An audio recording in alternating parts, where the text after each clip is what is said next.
The U.S. government has revalued gold twice in modern history, 1933 and 1971. And both times, the official story was that it saved the economy. Here's the paradox. The people who believed that story lost everything, while a small group who understood what was really happening became generationally wealthy. Most analysts will tell you these were emergency measures, necessary interventions, acts of economic salvation. But when you examine the mechanics, the actual flow of wealth, the timing, the beneficiaries, a different pattern emerges. And that pattern is repeating right now, in real time, while most people aren't even watching. Margaret Chen was 62 years old when she finally understood what her grandmother had been trying to tell her for 40 years. She was standing in her kitchen in San Francisco, reading a letter from her bank, when the realization hit. The letter explained that her pension fund, $340,000 she'd saved over 33 years as a public school teacher, had just lost 18% of its purchasing power in 6 months. Not because the stock market crashed, not because of fraud, but because of something the letter called necessary monetary adjustment. Margaret's hand shook as she read those words. Necessary monetary adjustment. Her grandmother had used almost the exact same phrase in 1971, the day President Nixon closed the gold window. "They're adjusting the money again, May," her grandmother had whispered in Cantonese, her face tight with old fear. "Just like Roosevelt did to my parents." Margaret had thought it was paranoia, old-world superstition. Now, holding this letter, she finally understood. Her grandmother hadn't been paranoid.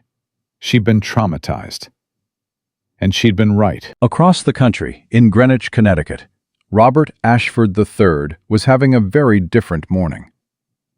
Robert was 47, a hedge fund manager, and he'd just authorized the largest gold purchase in his firm's history. $400 million. Not in gold stocks, not in gold ETFs. Physical gold, sitting in a vault in Switzerland. His partners thought he was insane. Gold doesn't yield anything, they argued. It's a dead asset in a growing economy. Robert didn't try to convince them. He'd learned from his grandfather, who'd learned from his great-grandfather, who'd made a fortune in 1934 doing exactly what everyone said was crazy. When governments start talking about monetary flexibility, his grandfather had told him in 2008, smart money moves to what they can't print. Robert had been waiting 13 years for the signals to align. Now they were aligning. Fast. The thing most people get wrong about 1933 and 1971 isn't the economics. It's the psychology. They think these were reactive measures, desperate governments responding to crises. But when you look at the preparation, the timing, the systematic accumulation that happened in the months before each announcement, a different picture emerges. Someone knew, multiple someones, and they positioned themselves accordingly while the general public debated whether recovery was coming or if they should trust their leaders. The question isn't whether monetary revaluation happened. The question is, who knew it was coming and how they knew. In 1933, on April 5th, President Roosevelt signed Executive Order 6102, requiring all Americans to surrender their gold to the Federal Reserve at the official rate of $20.67 per ounce, except for small amounts, jewelry, collectibles, industrial use. The government called it necessary to fight the Depression. 7 months later, in January 1934, the government revalued gold to $35 per ounce. That's a 69% increase overnight. But American citizens couldn't own gold anymore. They'd been forced to sell at the old price. The only entities holding gold at the new valuation were the government itself and the banks that somehow received exemptions to accumulate gold in the months before the announcement. Where did that wealth transfer go? The official record doesn't say much, but family fortunes tell a different story. Thomas Whitmore was a bank examiner in New York in 1932. He was 31 years old, made $42 a week, and had a wife and 2 children in a cramped apartment in Brooklyn. According to his daughter's memoir, published in 1989 after everyone involved was dead, Thomas came home one evening in October 1932 and told his wife to sell everything they owned and buy gold coins. Not bars, coins. She thought he'd lost his mind. They had $68 in savings. He wanted to convert it all to gold and hide it. "The banks know something," he told her. "I've seen the telegrams. I've seen the accumulation. Something's coming." She trusted him. They bought gold coins at $20.67 per ounce. In April 1933, when the government demanded gold surrender, Thomas reported most of it. But he kept 12 coins hidden in the wall of their apartment. By 1934, when gold revalued to $35, those 12 coins represented 8 months of his salary. He never sold them. His daughter inherited them in 1978, sold them at $380 per ounce, and bought her first house. Thomas died in 1963, never admitting what he'd done, but teaching his daughter a lesson she never forgot. When the government starts talking about helping you, watch what the banks are doing for themselves. Now here's where it gets strange. 37 years later, in 1971, the exact same pattern repeated. Not with gold confiscation, that would have been too obvious. With decoupling. On August 15, 1971, President Nixon closed the gold window, ending the Bretton Woods system that had linked the dollar to gold since 1944. The official story: this was temporary, necessary to fight inflation and protect American workers from currency manipulation by foreign governments. The actual result: the dollar lost 98% of its purchasing power over the next 50 years. But again, some people knew it was coming. Some people positioned themselves. And some people became extraordinarily wealthy, while everyone else argued about whether this was good or bad for America. Jennifer Nakamura's father was a currency trader in Tokyo in 1970. She was 8 years old. Years later, in an interview, she recalled the night her father came home, locked himself in his study, and spent 4 hours on the phone with someone in New York.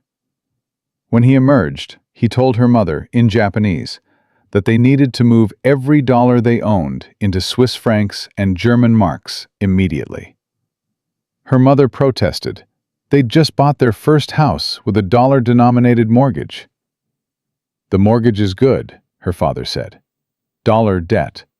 But dollar savings will burn." By September 1971, 1 month after Nixon's announcement, the dollar had lost 11% against major currencies. By 1973, it had lost 38%. Jennifer's father paid off their entire mortgage with devalued dollars, while his currency positions tripled. He'd turned $180,000 in savings into $540,000 in 2 years. Not through speculation, through understanding what was actually happening beneath the official narrative. When Jennifer asked him, decades later, how he'd known, he said something that stayed with her. "Central banks don't lie with words. They lie with timing. When they say something is temporary, watch how permanent their preparations are." But for every person who understood, thousands didn't. Helen Brickman was 56 in 1971, a widow with $82,000 in savings, her late husband's life insurance and pension. She kept it in treasury bonds because that's what everyone said was safe. Government-backed, guaranteed. By 1981, inflation had destroyed 64% of her purchasing power. The $82,000 could buy what $29,000 bought in 1971. She died in 1989, bitter and broke, in a state-subsidized nursing home, still convinced she'd done everything right. She had, according to the advice of her time. And that's exactly the problem. So why does this matter now?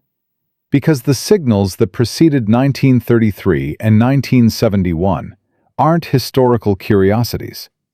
They're a pattern, and that pattern is repeating with precision that should terrify anyone paying attention. Central banks are accumulating gold at rates not seen since 1971. The Bank for International Settlements, the central bank of central banks, just published guidance on gold valuation that mirrors language used in 1932. Legislation is moving through Congress that creates mechanisms for gold revaluation without public vote. And the people who understand what these signals mean aren't arguing about it on cable news. They're quietly, systematically positioning themselves for what comes next. The wealth transfer won't announce itself with headlines. It'll happen in the gap between when officials say, "We're just exploring options," and when they say, "This is now policy." And by the time the general public realizes what happened, the transfer will be complete. Just like 1933, just like 1971. The only question is, which side of the transfer will you be on when the announcement comes? To understand what's happening now, you need to understand something most people never learn. Money isn't what you think it is. And I don't mean that in some philosophical sense. I mean mechanically, structurally, legally. Money operates on rules that are hidden in plain sight. And those rules have changed 3 times in American history. Each time, the change was presented as salvation. Each time, it was actually a transfer. And each time, the people who understood the mechanics became wealthy, while everyone else wondered what happened. Let's start with the simplest question. What is money? Most people would say it's a medium of exchange, a store of value, a unit of account. That's what textbooks teach. But here's what they don't teach. Money is a claim on real resources, and whoever controls the issuance of money controls who gets those resources. In 1913, that control shifted from the Treasury to the Federal Reserve, a private consortium of banks given monopoly power over the money supply, not through revolution, through legislation. The Federal Reserve Act passed on December 23, 1913, when most of Congress was home for Christmas. Think about that timing. The most significant monetary legislation in American history passed when almost nobody was paying attention. Daniel Price was a journalist in Washington in 1913. He was 28 years old, working for a small newspaper that nobody remembers now. But Daniel kept meticulous diaries, and those diaries survived. In an entry from December 20th, 1913, 3 days before the vote, Daniel wrote, "Strange atmosphere in the Capitol today. The big financial reporters have all left for holiday. The congressional record shows 17 senators absent. Yet the banking bill, which has been debated for 6 months, is suddenly scheduled for final vote on the 23rd. Spoke with Senator Aldrich's aide off record. He smiled and said, "Sometimes the best time to make history is when nobody's writing it down." The Federal Reserve Act passed 43 to 25 in the Senate. Most Americans didn't learn about it until January, after it was law. Daniel's newspaper ran a small story on page 7. The New York Times put it on the front page, but framed it as technical banking reform, not a fundamental restructuring of monetary power. 20 years later, when Roosevelt confiscated gold, Daniel would remember that vote and understand why it had to happen when it did. You can't force citizens to surrender gold unless you first control the money supply. The sequence matters. Here's the mechanism most people miss. Before 1913, banks could fail. If you made bad loans, extended too much credit, ran out of reserves, you went bankrupt. Your depositors lost money. This created discipline. Banks had to be careful because failure meant destruction.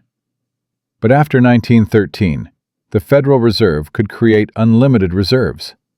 If a bank ran into trouble, the Fed could provide liquidity.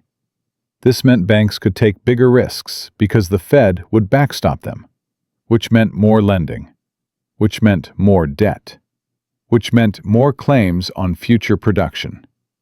See the pattern? The money supply wasn't constrained by gold anymore. It was constrained by confidence. As long as people believed the system worked, it worked. And when confidence faltered, the Fed could print more reserves to restore it. Except there was one problem. The dollar was still legally tied to gold. Every dollar was redeemable for a fixed amount of gold. This created a limit. The Fed couldn't print infinite dollars because eventually someone would demand gold redemption. And that's where 1933 comes in.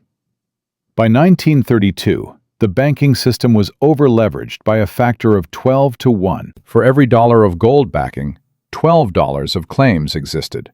This wasn't fraud. This was the system working as designed. Fractional reserve banking. But in 1932, people started asking for their gold. Not because they understood monetary mechanics, because they were scared. The Depression was grinding into its third year. Banks were failing. People wanted something tangible, and the Fed couldn't meet that demand without either admitting the system was insolvent or changing the rules. So they changed the rules. Executive Order 6102 wasn't an economic emergency measure. It was a legal prerequisite for monetary expansion. You can't expand the money supply beyond your gold reserves if citizens can demand gold redemption. So first, you confiscate the gold. Then you revalue it higher. Then you issue more currency against the higher valuation. The wealth transfer is automatic. Citizens surrendered gold at $20 per ounce. Government revalued it to $35 per ounce. That 69% increase in gold's value didn't benefit the people who surrendered it.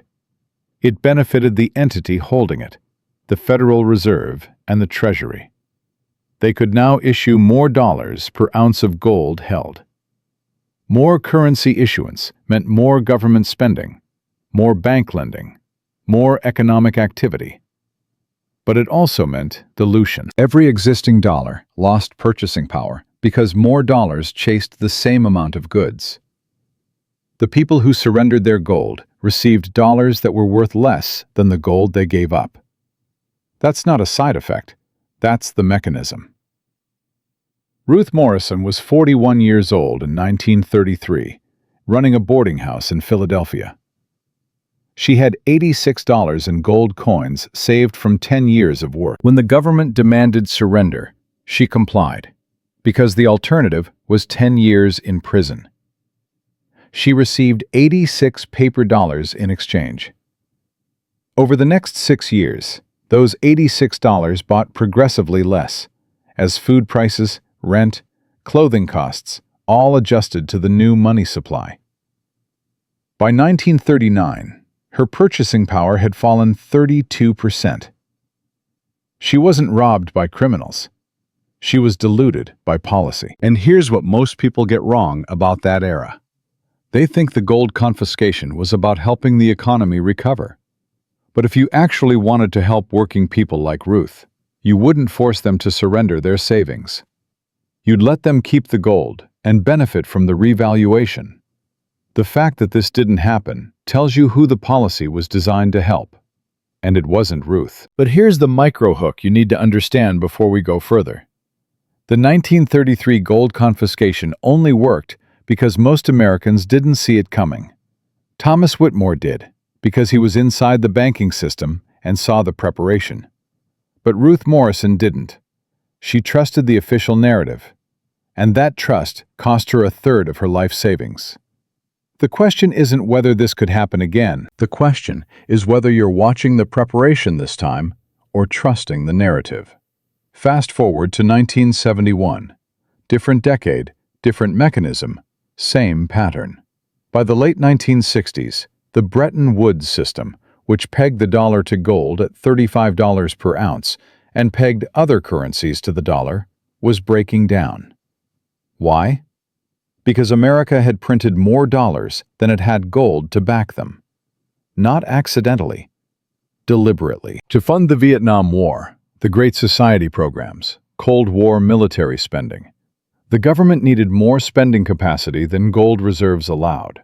So it printed anyway, assuming nobody would call the bluff. France did. Charles de Gaulle, in 1965, started demanding gold redemption for dollars. Other countries followed. By 1971, the U.S. gold reserves were falling fast. Nixon faced a choice: admit insolvency by continuing redemptions until gold ran out, or change the rules again. On August 15, 1971, he closed the gold window. No more gold redemption. The dollar became pure fiat, backed by nothing except the government's promise that it was money. The official story: temporary measure to fight currency speculators and protect American workers. The actual result? Permanent severing of the dollar from any tangible anchor, allowing unlimited monetary expansion, creating the inflation that destroyed purchasing power for the next decade and continues today. Michael Strauss was a steel worker in Pittsburgh in 1971. He was 34 years old, made $12,800 a year, and had $4,200 saved for his kids' college fund. The week after Nixon's announcement, Michael asked his union representative what it meant. The rep said, "Don't worry, it's temporary. The dollar is still strong. America is still America." Michael believed him. By 1981, that $4,200 had the purchasing power of $1,500. His kids didn't go to college. They went to work in the same mills he did, until those mills closed in the 80s. Michael died in 1997, never fully understanding what had been done to him. But Margaret Chen's grandmother understood. She'd seen it before. She knew the pattern. And she'd tried to warn Margaret, who finally remembered that warning when her own pension lost 18% in 6 months. Here's the contrarian point nobody wants to hear. These weren't mistakes. They weren't panicked reactions to unforeseen crises. They were planned transitions from one monetary regime to another, timed to maximize compliance and minimize resistance. You don't pass the Federal Reserve Act on December 23rd by accident. You don't confiscate gold in 1933 and then revalue it 7 months later without having planned the sequence. You don't close the gold window in 1971 without having already coordinated with other central banks about what comes next. The preparation always precedes the announcement, and the people who see the preparation are the people who position themselves correctly. So what's the mechanism actually doing? Think of it like this. Imagine you and 9 neighbors own a well that produces 100 gallons of water a day. You each own 10% of the well, so you each get 10 gallons. Now imagine one neighbor gains control of the well's management. He can't change how much water the well produces, but he can issue water certificates, pieces of paper that represent claims on future water production. At first, he issues 100 certificates, each worth 1 gallon.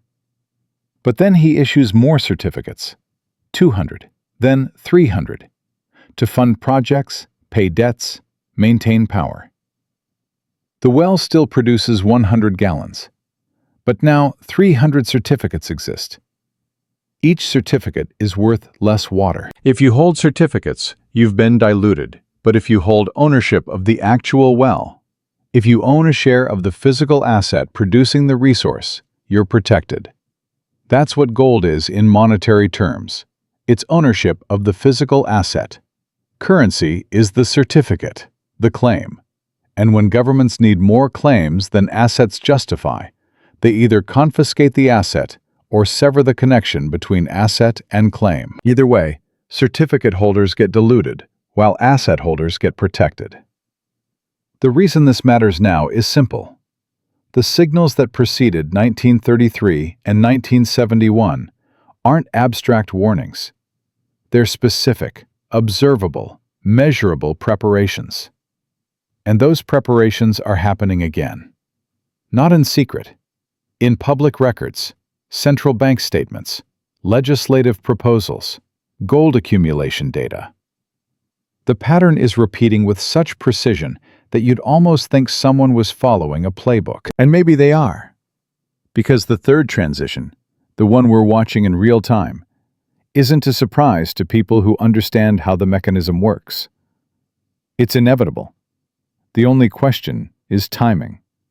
And based on what happened in 1933 and 1971, when the announcement finally comes, it'll come fast. It'll be framed as necessary, and it'll be over before most people understand what just happened. Here's what they don't tell you in history books. The night before Roosevelt signed Executive Order 6102, certain banks received telegrams. Not all banks, specific banks. The telegrams were brief, coded, but clear enough for those who needed to understand. By dawn on April 5, 1933, when the order became law, those banks had already moved their gold holdings into exempt categories: industrial use, artistic purposes, numismatic collections. Legal loopholes built into the order itself, written by the same people who would benefit from them. The general public had 25 days to surrender their gold. But the people who wrote the order had months to prepare. And that timing, that gap between preparation and announcement, is where the entire transfer happened. Sarah Goldstein was 39 years old in April 1933, living in Boston, running a small jewelry manufacturing business she'd inherited from her father. She had 42 ounces of gold in raw form for her work. When the order came, she reported it because that's what the law required. 2 weeks later, a bank examiner showed up at her shop. He inspected her books, checked her inventory, verified her surrender. Professional, thorough, cold. Then he asked if she knew about the exemption for artistic use. Sarah said no. He smiled.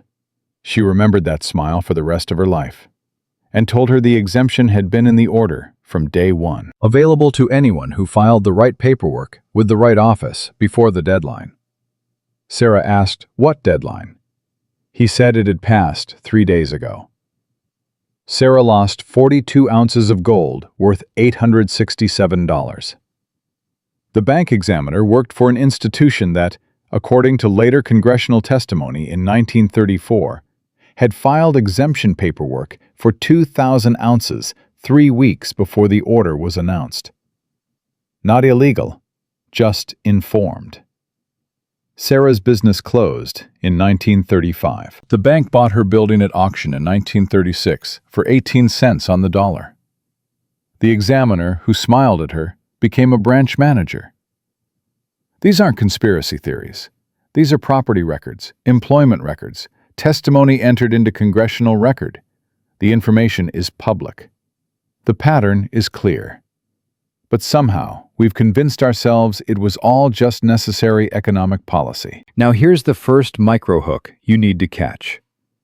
If the gold confiscation was really about fighting the Depression, about helping ordinary Americans survive economic catastrophe, why were exemptions built in from the start? Why were those exemptions complex enough that you needed insider knowledge to use them? And why was the revaluation from $20 to $35 per ounce announced only after the surrender deadline had passed? You don't design a system that way, unless the design itself is the point. Let's talk about who knew. Not conspiracies, facts. In January 1933, 3 months before the gold order, J.P. Morgan & Company purchased $120 million in gold bullion through European intermediaries. The transaction records exist. They're in the National Archives. No law was broken. Americans could still own gold in January. But why would a major bank, in the depths of the Depression, with liquidity crises everywhere, invest $120 million in an asset that officially paid no yield? Either they were monumentally stupid, or they knew something. By April, when the order forced citizens to surrender gold at $20 per ounce, Morgan's gold was safely held through foreign subsidiaries, exempt from U.S. jurisdiction. By January 1934, when gold revalued to $35, Morgan's position had gained 69%. That's $82.8 million in profit. Not from production, not from innovation, from positioning. From knowing the rule change was coming before the rule change was announced. Remember Thomas Whitmore from Part 1?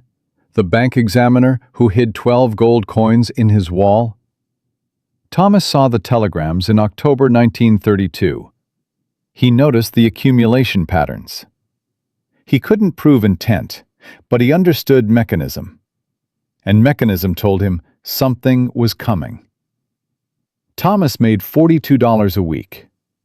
J.P. Morgan made $82.8 million on the same policy shift.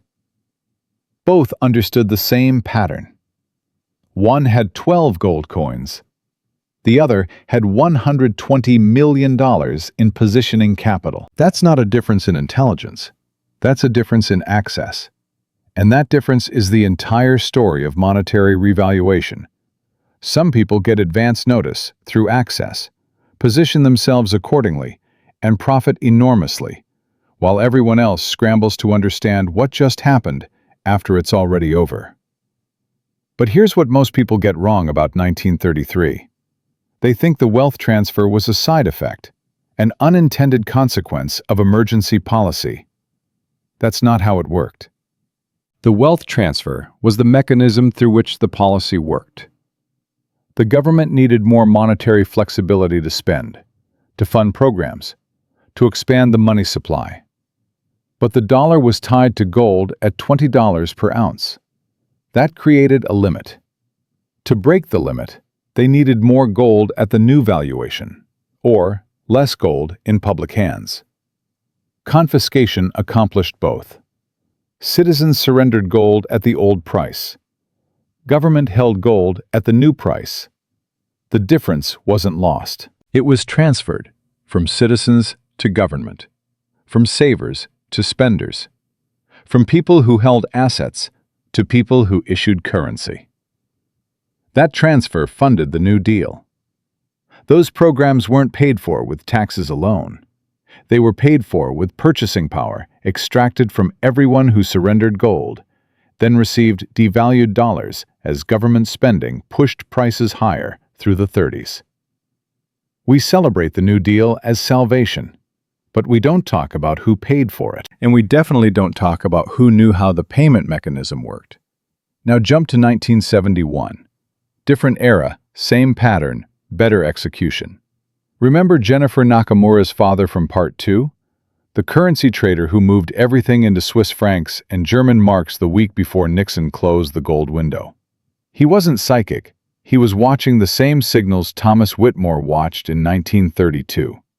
In July 1971, 1 month before Nixon's announcement, the U.S. Treasury made an unusual gold sale to settle international accounts. The transaction was small, $200 million, but the timing was strange. Why sell gold in July if you're not anticipating a rule change in August? Jennifer's father saw that sale and understood. The Treasury was managing optics, creating the appearance of normal operations, right before announcing that gold redemption was finished. He called his contact in New York, a banker who wouldn't confirm anything but said, off record, "If you're holding dollars, I'd diversify before September." That was enough. Jennifer's father moved $180,000 across 3 currencies in 2 days. By September, when the dollar had lost 11%, his positions had gained 32% in dollar terms. That $180,000 became $237,600. Not from speculation, from reading preparation. But here's the rage moment, the part that should make you stop and really think about what happened.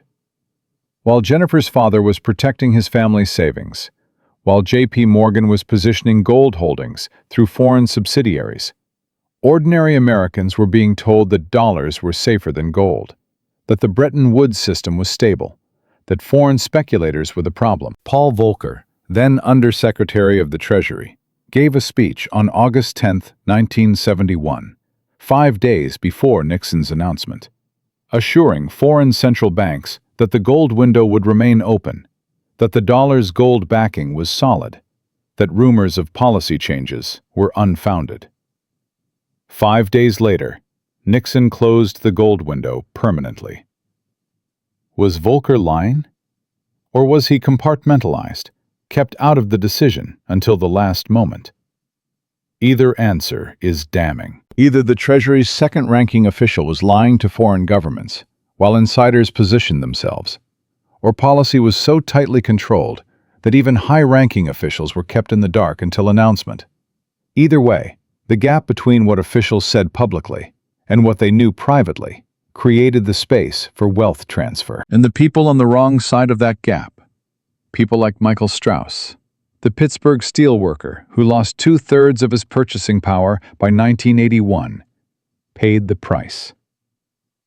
Pause this video right now and ask yourself, who were the winners and losers in 1971? Not philosophically, specifically. Who held dollar-denominated savings that got destroyed by inflation? Working people, middle-class families, retirees on fixed pensions, people who trusted the official guidance that dollars were safe. Who held dollar-denominated debt that got paid back with devalued currency? Corporations, real estate investors, people who understood that inflation destroys savers but rewards borrowers. Who held hard assets, real estate, commodities, foreign currency, gold through offshore accounts that appreciated as the dollar fell? Institutions, wealthy individuals with access to sophisticated planning, people who got the memo before the announcement. This wasn't random. This was mechanical. The policy produced predictable winners and losers, and the predictability tells you the policy was designed exactly as it functioned. Here's the second micro-hook. Every major monetary shift in American history has followed the same three-step sequence. Step 1. Insiders accumulate the asset that will benefit from revaluation, or position against the asset that will be devalued. Step 2. Policy changes in ways that transfer value from public holdings to institutional holdings, or from savers to debtors. Step 3. The change is framed as necessary, temporary, unavoidable, beneficial to the general welfare. And by the time the general public understands what happened, the transfer is complete and irreversible. This happened in 1933. This happened in 1971. And if you're watching the same sequence unfold now, in 2024 and 2025, you're not paranoid. You're pattern matching correctly. Let me show you what I mean with one more story. Eleanor Vasquez was 68 years old in 1971, living in Phoenix. She was a retired school teacher with a modest pension, $420 a month, and $31,000 in savings, all in a bank account earning 4% interest. Safe, conservative, responsible. When Nixon closed the gold window, Eleanor asked her bank manager what it meant for her savings. He told her, and this is documented in a letter she wrote to her sister that survived in family archives. He told her the dollar was backed by the full faith and credit of the United States government, that her savings were FDIC insured, that nothing had fundamentally changed. Technically, he was right. Her account was insured. But insurance protects against bank failure, not purchasing power destruction. By 1981, Eleanor's $31,000 had the buying power of $11,100. She didn't lose her money. She lost what her money could buy. And the difference between those two things, the difference between nominal value and real value, is where the entire transfer happens. Eleanor died in 1986, confused about why her responsible saving had left her poor.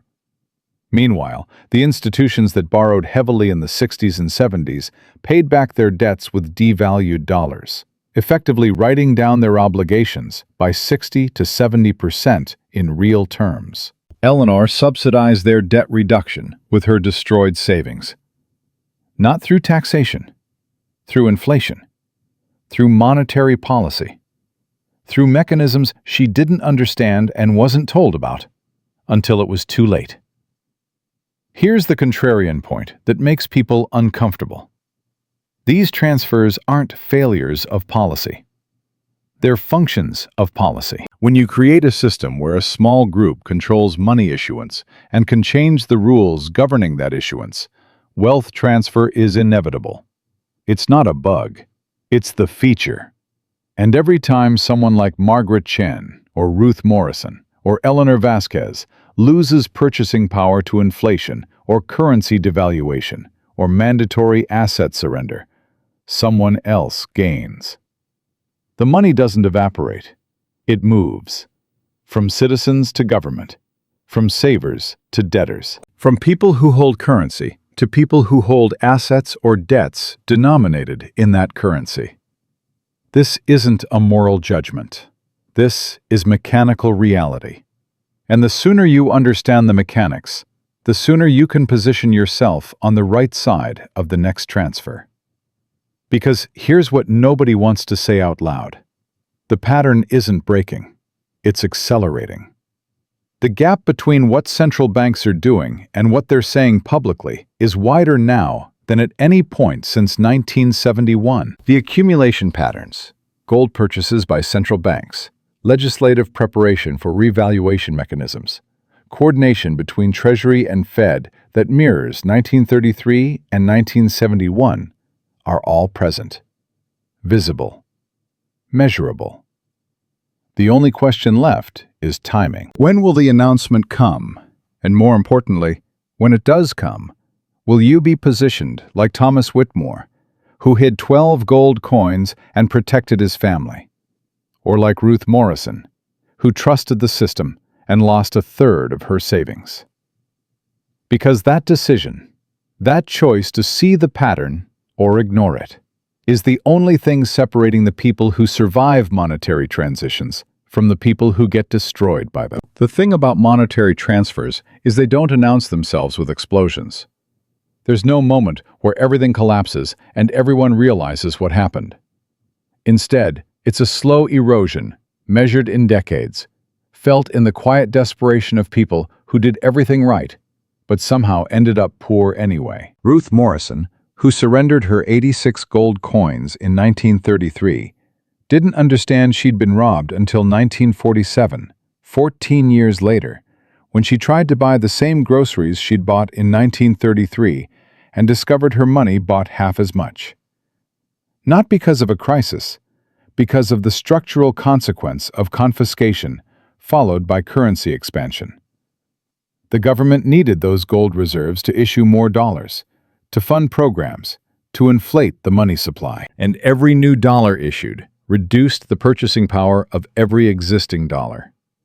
Ruth felt it at the grocery store, at the rent office, at the doctor's office. Death by 1,000 price increases, each one small enough to rationalize. All of them together, devastating enough to destroy her standard of living. By 1952, 19 years after surrendering her gold, Ruth was 71 years old and working part-time as a cleaning woman because her savings, what remained after inflation ate through them, couldn't cover her expenses. The $86 she'd received for her gold in 1933 would need to be $156 in 1952 just to maintain the same purchasing power. But she still had $86 in her account, plus 19 years of meager interest, bringing her total to about $93. She'd lost 40% of her real wealth simply by holding currency instead of the asset the currency claimed to represent. Ruth died in 1958, broke and bitter, convinced she'd failed financially. But she hadn't failed. The system had transferred her wealth, slowly and legally, to fund spending programs she never voted for, using mechanisms she never understood. That's not failure. That's extraction. Now contrast Ruth with the family that employed Thomas Whitmore. Remember, Thomas was the bank examiner who hid 12 gold coins in 1932, surrendered most of his gold, but kept those 12 hidden. His daughter inherited them in 1978 and sold them at $380 per ounce. 12 ounces at $380 equals $4,560. In 1933, those same 12 ounces at the official $20.67 rate would have been worth $248. If Thomas had surrendered those coins and held the $248 in currency from 1933 to 1978, accounting for inflation, that $248 would need to be about $1,430 to maintain purchasing power. But actual savings accounts from that era, with interest, would have grown $248 to maybe $890 by 1978. Thomas's daughter got $4,560 for the same starting asset. That's a 512% advantage over someone who followed the rules. Not because Thomas was smarter than Ruth. Both understood the same basic economics, but because Thomas understood one critical thing Ruth didn't. In monetary transitions, the people who hold the underlying asset survive, and the people who hold claims on the asset get diluted. It's not a moral lesson, it's a mechanical reality. But here's the first micro hook you need to catch. The 10-year trajectory matters more than the 1-year impact. In 1934, 1 year after confiscation, Ruth had lost maybe 8% of her purchasing power. Noticeable, but survivable. By 1943, 10 years later, she'd lost 32%. Devastating, but she was still functioning. By 1953, 20 years later, she'd lost 56% and was working as a cleaning woman at 72 years old. The destruction wasn't immediate. It compounded.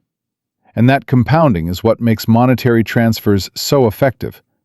By the time victims understand what happened, reversal is impossible. The wealth is gone. Transferred. Spent. Irretrievable. Now let's talk about 1971 and what happened to people like Michael Strauss, the Pittsburgh steelworker who had $4,200 saved in 1971 for his kids' college fund. Michael didn't panic when Nixon closed the gold window. He listened to his union rep, trusted the official line that this was temporary, kept his money in the bank earning 5% interest. By 1981, 10 years later, inflation had destroyed his savings. That $4,200, with 10 years of 5% interest, had grown nominally to about $6,843. But in real purchasing power, accounting for cumulative inflation of 137% from 1971 to 1981, that's $6,843 could buy what $2,888 bought in 1971. Michael had actually lost 31% of his real wealth, despite earning interest every year. His kids didn't go to college. They went to work at the same steel mill, which closed in 1984, when foreign competition, enabled by currency fluctuations that made American steel expensive, destroyed the industry. Michael's family went from working class with savings to working class without savings, to unemployed, to welfare over 13 years. Not because Michael made bad decisions, because the monetary system Michael trusted transferred his wealth to people who understood debt benefits from inflation. Now contrast Michael with someone who understood the same pattern Jennifer Nakamura's father understood in 1971. David Rothman was 42 years old in 1971, a real estate developer in Los Angeles. When Nixon closed the gold window, David didn't ask his accountant what it meant for his savings. He asked what it meant for his debts. David had $2.3 million in mortgage debt on properties he owned, all financed at fixed interest rates between 1968 and 1970.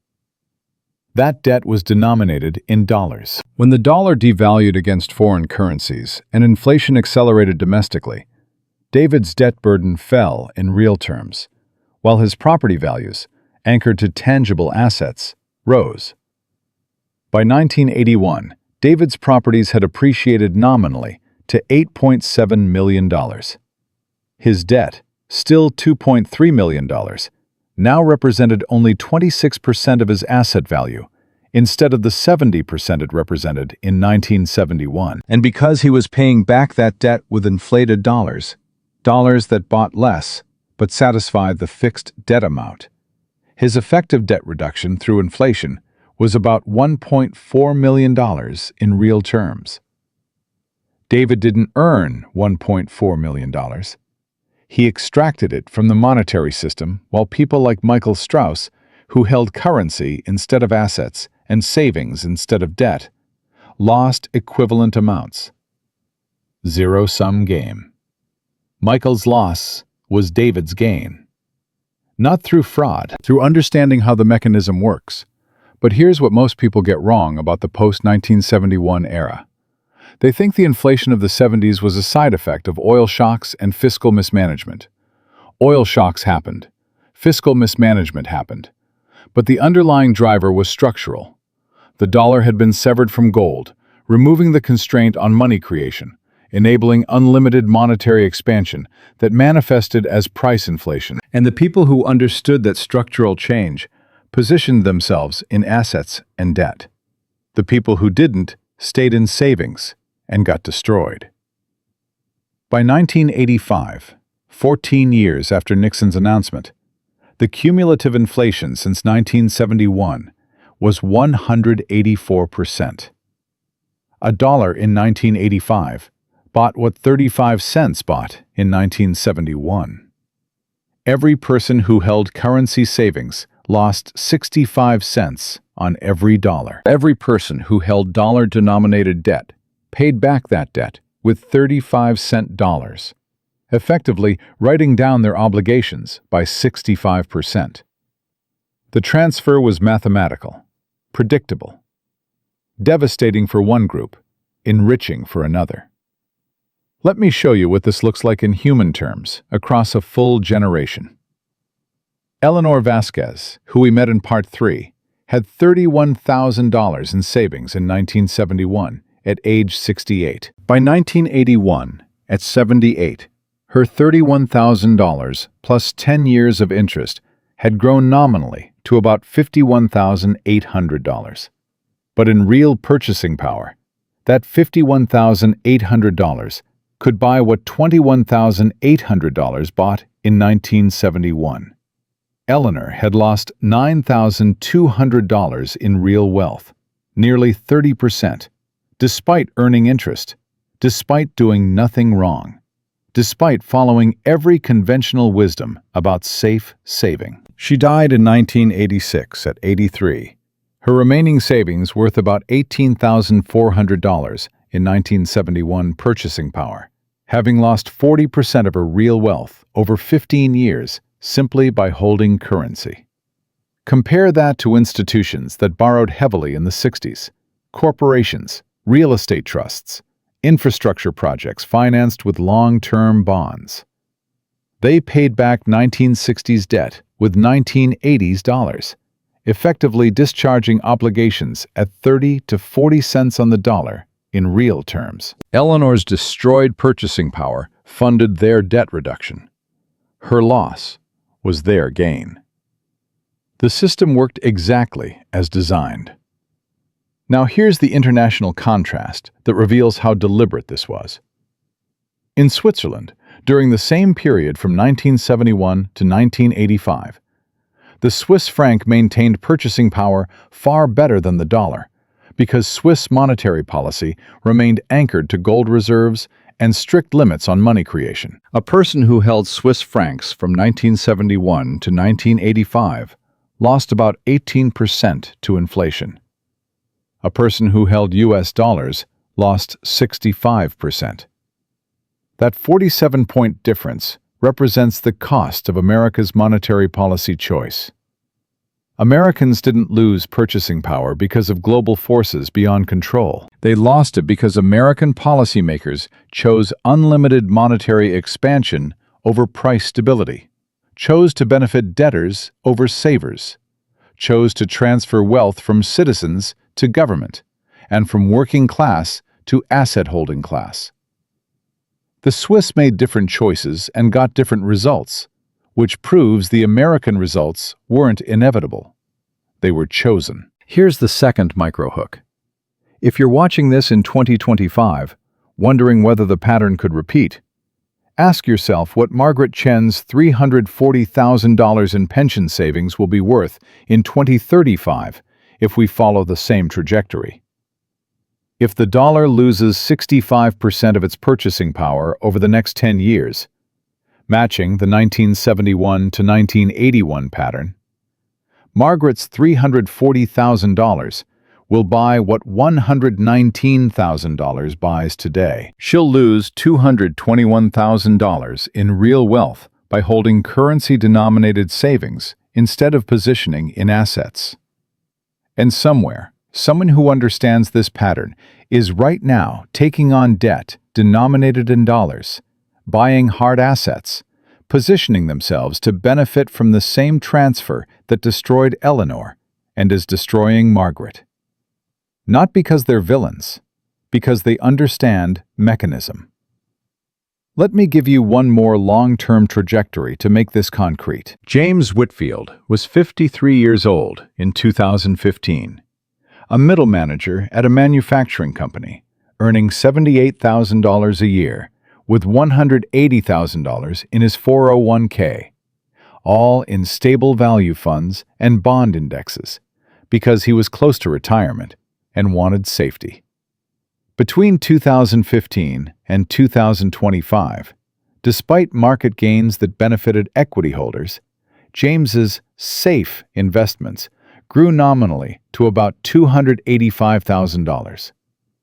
But cumulative inflation over that decade, especially accelerating after 2020, reduced his real purchasing power. In 2025 dollars, his $285,000 buys what $207,000 bought in 2015. He lost $73,000 in real wealth by being safe. Now project that forward to 2035. If James keeps his retirement savings in bonds and stable value funds, and if inflation averages 7% annually over the next decade, not extreme, just persistent, his $285,000 will grow nominally to about $560,000 by 2035. But in real purchasing power, that $560,000 will buy what $284,000 buys in 2025 terms. James will have worked his entire career, saved responsibly, followed expert advice, and ended up with less real wealth at 73 than he had at 63. Not because he failed, because the monetary system is designed to transfer wealth from savers to asset holders and debtors. Now contrast James with his coworker, Lisa Chen, no relation to Margaret, who is 47 in 2025. Lisa has $165,000 in her 401k, but positioned differently. 60% in real assets, real estate investment trusts, commodity funds, international holdings. 40% in equities, 0 in bonds. She also bought a rental property in 2022 with $40,000 down and a $360,000 mortgage at 6.5% fixed for 30 years. If the same inflationary pattern that destroyed Eleanor and is degrading James continues, Lisa's positions will perform very differently. Her real asset holdings will appreciate with inflation. Her rental income will increase with rent inflation. And her $360,000 mortgage debt will be paid back with devalued dollars. By 2035, Lisa's 401k could be worth $485,000 nominally, but more importantly, $380,000 in real terms, actual purchasing power growth. Her rental property, bought for $400,000 in 2022, could be worth $720,000 nominally in 2035, with only $285,000 remaining on the mortgage. Her real wealth will have grown substantially while James's stagnated. Same company, same salary levels, different understanding of how the mechanism works. And here's the contrarian point that makes people uncomfortable. Lisa isn't smarter than James. She's not more hardworking. She's not morally superior. She just understands that in a fiat currency system where the money supply expands faster than the real economy, holding currency claims destroys wealth, while holding real assets and real debts preserves it. That's not a personality trait. That's pattern recognition. And the fact that this pattern recognition separates winners from losers over decades tells you the system is designed to reward the informed and punish the trusting. Not accidentally, structurally. The 10-year trajectory is everything. 1 year of inflation seems manageable. 10 years compounds into devastation. 20 years creates permanent class separation between people who understood the monetary transition and people who trusted the official narrative. We're watching that separation happen right now. Margaret Chen is on track to lose 60% of her pension's purchasing power by 2035 if current patterns hold.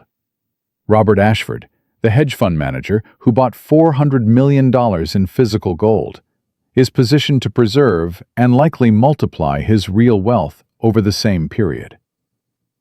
The gap between them isn't intelligence or effort.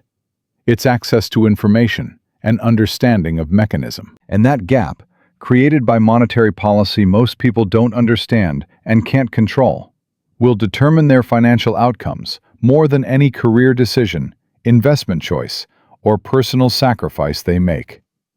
Because when the rules of money itself change, everything else becomes secondary to positioning on the right side of the transfer. Remember Margaret Chen from the opening? 62 years old, standing in her kitchen, holding a letter explaining her pension had lost 18% of its purchasing power in 6 months through necessary monetary adjustment? That letter arrived in October 2024. Margaret is still trying to understand what happened. But her grandmother, who lived through 1971, would recognize the language immediately. Because the pattern isn't historical, it's current. And it's accelerating. In March 2023, central banks globally purchased 1,037 metric tons of gold, the highest quarterly accumulation since records began in 1950. Not during a crisis, during supposed stability. China's central bank reported adding to reserves for 17 consecutive months through December 2024. Poland announced plans to increase gold reserves from 8.3% to 20% of total reserves. Singapore quietly moved physical gold holdings from London to domestic vaults. These aren't random decisions by individual countries. This is coordinated preparation. And if you've been paying attention for the last 60 minutes, you know what preparation preceding announcement means. The question isn't whether something is coming. The question is what you're doing with the time between now and when it arrives. Here's what most people miss. The signals before 1933 weren't secret. They were public. Congressional hearings discussed gold policy throughout 1932. Banking journals analyzed reserve ratios and redemption pressures. The information was available. But most people didn't know to look for it, didn't understand what it meant when they saw it, or dismissed it as technical noise that didn't affect ordinary life. Ruth Morrison had access to the same information as Thomas Whitmore. She just didn't know it was information. And that gap, between data being public and people recognizing its significance, is where the entire transfer happens. Today, in 2025, you can access Federal Reserve balance sheets, Treasury gold holdings, central bank purchase data, legislative proposals on gold revaluation mechanisms. All public, all available. The question is, are you looking? And if you're looking, do you understand what you're seeing? Let me show you what's happening right now that mirrors 1932 and 1970. In July 2023, the House Financial Services Committee held hearings on modernizing gold valuation for monetary flexibility. Not front-page news, barely covered outside specialized financial press. But the language in those hearings, updating antiquated mechanisms, creating flexibility for emergency circumstances, ensuring Treasury has tools to respond to future crises, mirrors almost exactly the language used in congressional hearings in 1932 about gold policy. The people testifying weren't proposing confiscation. They were proposing revaluation. Specifically, they discussed mechanisms to revalue Treasury gold holdings from the current statutory price of $42.22 per ounce, a relic from 1973, to current market prices, around $2,050 per ounce. That's a 4,754% increase. And here's the mechanism. If Treasury revalues its 261 million ounces of gold from $42.22 to $2,050, the Treasury's gold asset value increases from $11 billion to $535 billion. That's $524 billion in new assets created through accounting adjustment. Assets that could back new currency issuance, new government spending, new monetary expansion. Sound familiar? It's the same mechanism used in 1934. Legal. Official. Presented as technical modernization, but mechanically identical to what transferred wealth from Ruth Morrison to the institutions that wrote the policy. Now here's the twist nobody's talking about.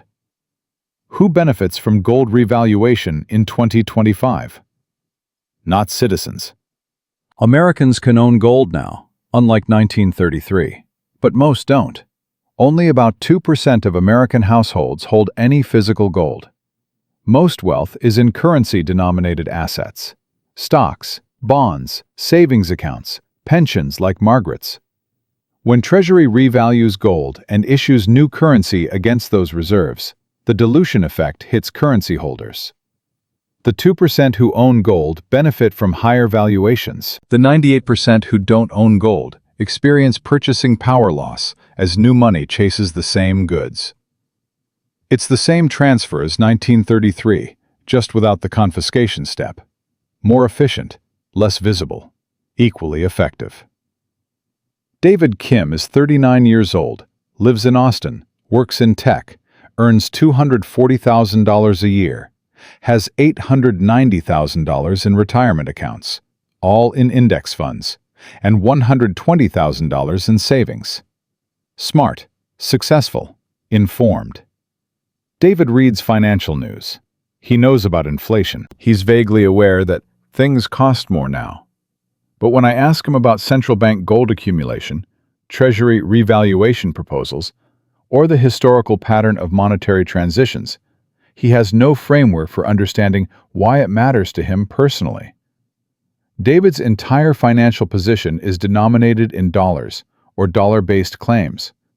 If the pattern repeats, if gold revaluation enables monetary expansion that creates sustained 7 to 10% inflation over the next decade, David's $890,000 retirement account will lose 40 to 60% of its purchasing power, even if nominal values rise.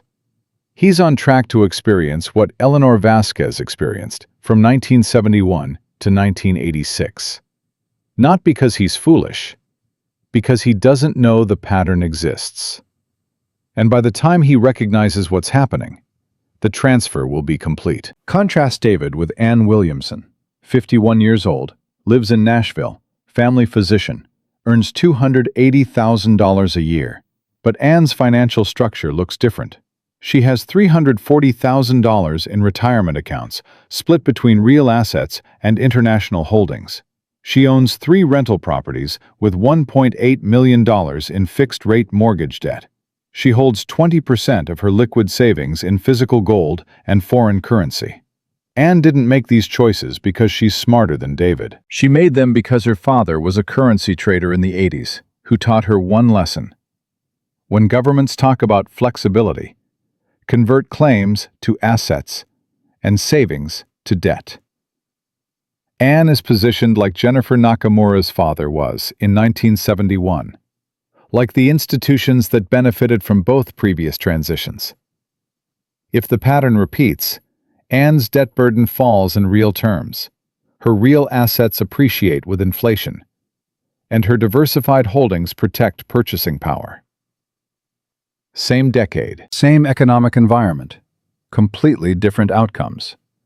The only variable is understanding. Here's the framework I'd suggest, and this isn't financial advice, it's a thinking tool. Ask yourself 3 questions. First, what percentage of my wealth is held in currency or currency-denominated claims versus real assets? Second, if the dollar lost 65% of its purchasing power over the next 10 years, like it did from 1971 to 1981, what would happen to my financial position? Third, am I watching what central banks are doing, or am I listening to what officials are saying? Those 3 questions won't tell you what to do, but they'll tell you whether you understand the system you're operating in. And understanding the system is the only advantage that matters when the system is changing. But here's the contrarian point that explains why most people won't act even after watching this video. The pattern requires you to position yourself against consensus, against official guidance, against what feels safe in the moment. Thomas Whitmore hid gold when the government said surrender it. Jennifer's father moved into foreign currency when officials said the dollar was stable. Robert Ashford bought $400 million in physical gold when his partner said it was a dead asset. Every person who survived these transitions had to do something that felt wrong at the time, that contradicted expert advice, that required them to trust pattern over authority. Most people can't do that. Not because they're stupid, because social pressure, institutional trust, and fear of being wrong are stronger than intellectual understanding. Which means most people will watch the preparation, recognize the signals, understand the mechanism, and still hold currency when the announcement comes, because acting on the pattern feels too contrarian, too risky, too outside normal behavior. That's not a judgment. That's psychology. And that psychology is why the pattern repeats successfully every generation. Margaret Chen, who we met 60 minutes ago, is now paying attention.